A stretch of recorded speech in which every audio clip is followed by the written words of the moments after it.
अस्सलाम वालेकुम जी। आज का हमारा टॉपिक है वाइब्रेशनल स्पेक्ट्रा, जब मॉलिक्यूल एक्ट करेगा as a harmonic oscillator. Last जो था वो हमारा था रोटेशनल स्पेक्ट्रा, जिसमें हमने एक रीजन रोटेटर के तौर पे मॉलिक्यूल को समझा था। तो आज हम वाइब्रेशनल स्पेक्ट्रा देख रहे हैं, तो हार्मोनिक ऑसिलेटर के तौर पे मॉलिक्यूल को स्टडी करेंगे। तो शुरू करते हैं। वाइब्रेशनल स्पेक्ट्रा, अब ये तब का मामला है जब हम सिर्फ प्योर वाइब्रेशनल स्पेक्ट्रा ऑब्जर्व कर रहे हैं, जो इलेक्ट्रॉनिक है, जो रोटेशनल है, हम ये मानेंगे कि वो तब्दील नहीं हो रहे। ठीक है। तो ऐसा प्योर वाइब्रेशनल स्पेक्ट्रा सिर्फ हमें कहाँ मिलेगा? लिक्विड में मिलेगा, क्योंकि जो मॉलिक्यूल की इंटरेक्शन है हम सायों के साथ, नेबरिंग मॉलिक्यूल के साथ, वो रोटेशनल मोशन को रोक देती है। ठीक है।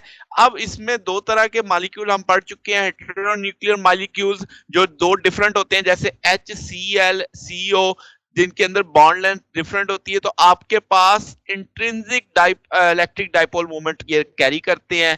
अब जब जाहिर सी बात है इलेक्ट्रिक डाइपोल मोमेंट होगा तो ये इंटरेक्शन कर सकेंगे इलेक्ट्रोमैग्नेटिक रेडिएशन के साथ, नतीजतन हमें क्या मिलेगा? Vibrational spectra. और जो होमोन्यूक्लियर डायटोमिक मॉलिक्यूल्स होते हैं उनके पास डाइपोल मोमेंट नहीं होता, इलेक्ट्रिक डाइपोल मोमेंट, तो वो जाहिर कोई वाइब्रेशनल स्पेक्ट्रा भी नहीं देंगे। आगे चलते हैं।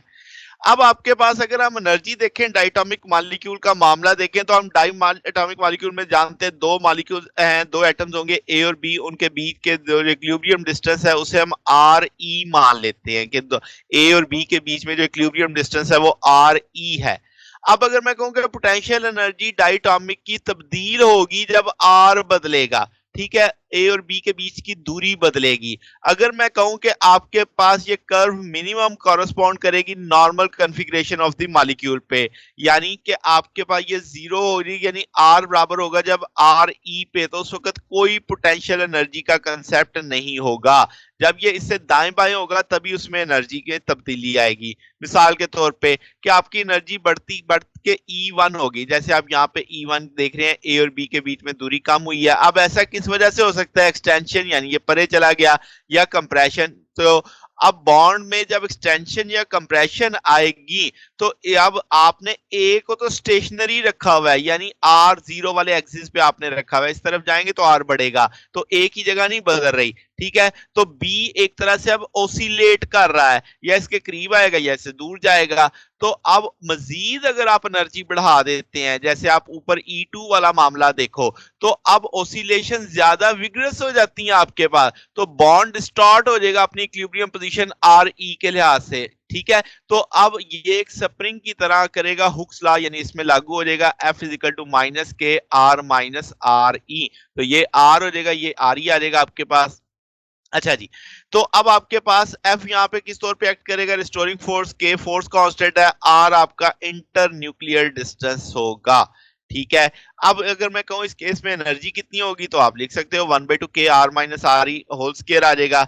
तो ये जो अब आप मॉडल देख रहे हो वाइब्रेटिंग मॉलिक्यूल का, इसे हम सिंपल हार्मोनिक ऑसिलेटर मॉडल कहते हैं। ठीक हो गया? अब आपको समझ आ गया कि मॉलिक्यूल ने ऑसिलेटर के तौर पे कैसे बिहेव करवाया हमने।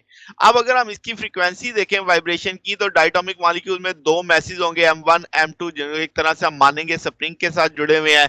तो ये बॉन्ड स्टार्ट होगा अपनी इक्विलिब्रियम लेंथ आर ई से, नई लेंथ उसमें आ जाएगी आर। तो रिस्टोरिंग फोर्स जो होगी वो अब आप देख सकते हैं कि आप एफ को एम ए मान सकते हो, तो ए को सेकंड ऑर्डर डिफरेंशियल ले लोगे, तो M1 D square R1 over D T square minus k are minus R E. इसी तरह सेकंड मैथ के लिए भी आ जाएगा, के यहाँ पे फोर्स कांस्टेंट है। अब आपके पास ये इसकी स्टिफनेस ऑफ द बॉन्ड बता रहा है। ठीक है। तो R1 और R2 क्या मानोगे? ये अब आपका पोजीशन होगा एटम 1 एटम 2 का सेंटर ऑफ मास के लिहाज से। ठीक है। जैसे हमने पीछे रोटेशन में पढ़ा था, सेंटर ऑफ मास की फिग बनाई थी, तो उसी तरीके से ये R1 दूरी है M1 की सेंटर ऑफ मास से, R2 दूरी है M2 की सेंटर ऑफ मास से। तो अब अगर आप इस टूल से देखते हो तो M1 R1 बराबर होगा M2 R2 centre of mass की डेफिनेशन से, तो R बराबर हो जाएगा R1 प्लस R2। यहां से R1 की वैल्यू लेके इसमें प्लेस कर दो तो आपके पास R2 आ जाएगा, R2 की वैल्यू प्लेस कर दो तो R1 आ जाएगा। तो ये यानी इस टूल से R1 निकालो, तो M2 R2 divided by M1, वो R1 उठा के इधर लगा दो, तो वो जब वैल्यू लगाओगे तो उसमें R2 बचेगा, R2 को सम कॉमन लेके आप R2 की वैल्यू निकाल सकते हो। और अगर आप R2 के इधर रखते हो, M2 दूसरी तरफ जाके डिवाइड होगा तो R2 की ये वैल्यू इसमें लगाओ, तो फिर R1 कॉमन ले लोगे तो R1 की वैल्यू आ जाएगी। सादा सा मैंने अलजबरा इसलिए नहीं किया, डायरेक्ट आंसर लिख दिया है। अब आपके पास क्या है कि अगर आप इधर से जो R1 की वैल्यू आई है उसे इक्वेशन नंबर 1 में प्लेस करो यहाँ पे, तो आपके पास देखो क्या है, आप इक्वेशन में M1 M2 M1 plus M2 और R की जगह हमने यहाँ पे यानी ये R1 की जगह प्लेस की ना, तो ये कांस्टेंट है तो R1 की जगह ये R आ गया इस जगह पे। ठीक है, अब इस R के साथ मैं थोड़ा तब्दीली करने लगा हूं कि ये जो D square R over D T square लिखा हुआ है इसको मैं R माइनस R ही करने वाला हूं। ऐसा करने से फर्क नहीं पड़ेगा क्योंकि R ही कांस्टेंट है, तो अगर आप इसे अलग अलग करके सॉल्व भी करोगे तो इसमें तो जीरो ही हो जाना है, तो आप इस वाली टर्म को इस तौर पे लिखने जा रहे हैं। ठीक होगी बात? तो अब ये सारी चीज रिड्यूस मैथ्स के तौर पे आ जाएगी। ठीक है, और R माइनस R को हम X कह देंगे तो इक्वेशन इस शक्ल में आपके सामने आ जाएगी। अगर मैं कहूं कि x हमारी डिस्प्लेसमेंट है बॉन्ड लेंथ की इक्विलिब्रियम पोजीशन से, तो अब आप क्या कर सकते हैं, ये नेगेटिव का फैक्टर दूसरी तरफ म्यू दूसरी तरफ जाके डिवाइड करेंगे तो आपके पास ये 2 आ जाएगा, यहाँ पे k बाई म्यू आप ओमेगा स्क्वायर लिख सकते हैं।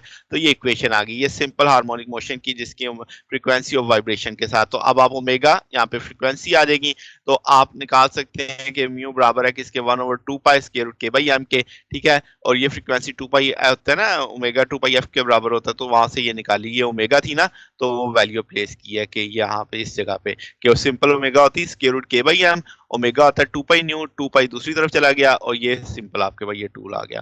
ठीक हो गया, समझ गए? तो अब वेव नंबर के लिहाज से देखें तो वेव नंबर 1 ओवर लैम्डा होता है, यानी फ्रीक्वेंसी आप फार्मूला जानते हैं बड़ा मशहूर कि v is equal to f lambda, तो 1 ओवर लैम्डा होता है तो v over lambda frequency over lambda speed आ जाती, तो यही किया, फ्रीक्वेंसी को c से डिवाइड कर दिया तो वो वेव नंबर के तौर पे 1 ओवर लैम्डा बन जाएगा, जिसे मैंने न्यू प्राइम ही कह दिया 1/2 पाई c, यानी इसी टूल को c के साथ डिवाइड कर दिया।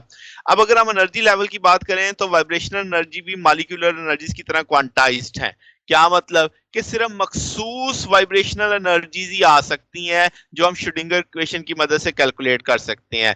आइगन वैल्यू अगर आप देखो हार्मोनिक ऑसिलेटर में, वो आप ई वी बराबर है v प्लस 1/2 एच न्यू, यहाँ पे v जो ये न्यू लिखा हुआ है ये वाइब्रेशनल क्वांटम नंबर है, इसकी वैल्यू 0 से कोई भी इंटीजर हो सकता है। तो अब अगर आप यहाँ से ई वी निकालें टर्म वैल्यू, तो आप इसको एच सी से डिवाइड कर देंगे। ठीक है, अब ऊपर वाले फैक्टर को एच सी से डिवाइड करो, एच एस से कट जाएगा, न्यू फ्रीक्वेंसी बाई स्पीड आ जाएगी, तो वही तो हम वेव नंबर के तौर पे मान चुके हैं। ठीक है, इसकी यूनिट भी हम जानते हैं क्या है कि आपके पास पर मीटर के तौर पे आता है। तो ये जो आपके पास न्यू प्राइम आ रहा है ये क्या है, वाइब्रेशनल फ्रीक्वेंसी है वेव नंबर की लैंग्वेज में। ठीक है, अब अगर आप न्यू की वैल्यू चुके 0 से इंटीजर है, 0 प्लेस करोगे तो क्या आ जाएगा, जिसे 0 पॉइंट एनर्जी बोलेंगे तो 1/2 न्यू प्राइम आ जाएगा, यहां से आप समझ सकते हैं। तो सिलेक्शन रूल्स क्या कहते हैं कि आपके पास जो वाइब्रेशनल क्वांटम नंबर है वो सिर्फ +-1 कैरी कर सकता है, या एक वैल्यू बढ़ेगी या एक वैल्यू कम है वही अलाउ होगी। ठीक है, तो वाइब्रेशनल एनर्जी चेंज होगी या आपके पास, यानी जो आप स्पेक्ट्रम ऑब्जर्व करोगे वो आपके पास, यानी अगर वाइब्रेशन इंटरेक्ट करती है रेडिएशन से तो इसका मतलब वाइब्रेशन में डायपोल मोमेंट में तब्दीली आएगी। तो वो अगर आप एक चेंज नोट करो तो आप एक ऊपर वाली स्टेज से नीचे वाले स्टेज को माइनस करो तो आपके पास न्यू प्राइम आ जाएगा। इसका मतलब शुरू की वैल्यू जो मर्जी आप रख लो तो आपके पास हमेशा चेंज ये एक ही आएगा। तो इसका मतलब जितनी भी वाइब्रेशन लाइंस होंगी वो सेम फ्रीक्वेंसी वाली होंगी, यानी ये वाइब्रेशनल फ्रीक्वेंसी है ना वेव नंबर की लैंग्वेज में, तो वो वेव सेम वेव नंबर के यानी एक टर्म आएगी। तो आपके पास हम कहेंगे कि जो अलाउड ट्रांजिशन है या आपके एनर्जी लेवल्स हैं डायटोमिक मॉलिक्यूल के, वो आप एक फिग में देख सकते हैं। जैसे देखो पहले वाला क्या था, आप जानते हैं कि अब आपकी जो फ्रीक्वेंसी है वाइब्रेशनल फ्रीक्वेंसी को हम इस तरीके से समझ सकते हैं, यहाँ पे तस्वीर में ओमेगा के ऊपर बार लिखा हुआ है तो आप इसे न्यू के ऊपर भी बार समझ सकते हैं। तो पहले में देखो 1/2 न्यू लिखा हुआ है, फिर आगे 3/2, इन सब में फर्क एक ही चल रहा है कि एक ही आपकी फ्रीक्वेंसी का फर्क आ रहा है, एक एक एक एक एक एक ऊपर चलती जा रही है। तो इसका एक एक स्टेप ऊपर जा सकते हैं, एक एक स्टेप किधर नीचे आ सकते हैं। तो ये जनाब हमारे पास टॉपिक था। अगर आपको इसमें कोई बात पूछनी हो, डाउट हो तो नीचे कमेंट्स में पूछ सकते हैं। वीडियो अच्छी लगी हो तो वीडियो को लाइक कीजिएगा, दोस्तों के साथ शेयर कीजिएगा, चैनल को सब्सक्राइब कर दीजिएगा। अब तक के लिए इतना ही, बकिया इंशाल्लाह फिर नेक्स्ट देखेंगे। ओके, अल्लाह हाफिज।